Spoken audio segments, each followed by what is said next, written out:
परवर बेचे जाइब भागलपुर छोटी ननदी। परवर बेचे जाइब भागलपुर छोटी ननदी।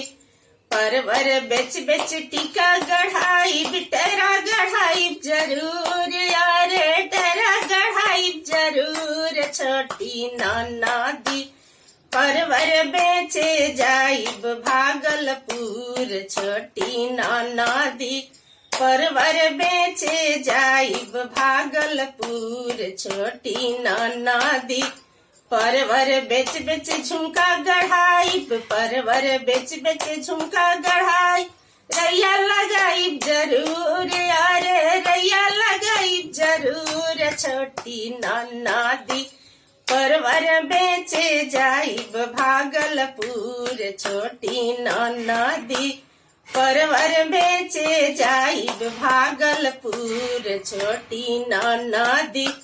परवर बेच बेच कंगना गढ़ाइब परवर बेच बेच कंगना गढ़ाइब बोटी बनाइब जरूर यार अंगठी गढ़ाइब जरूर छोटी ननदी। परवर बेचे जाइब भागलपुर छोटी ननदी।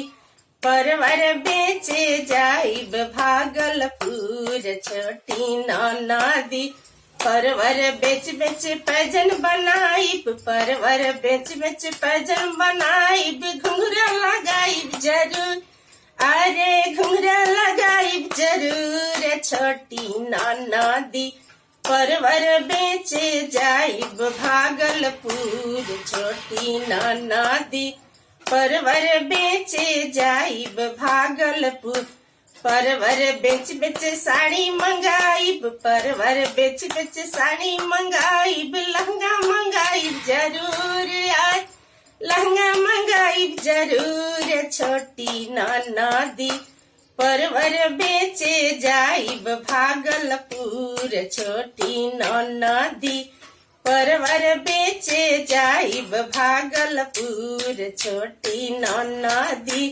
परवर बेचे जाइब भागलपुर छोटी ननदी।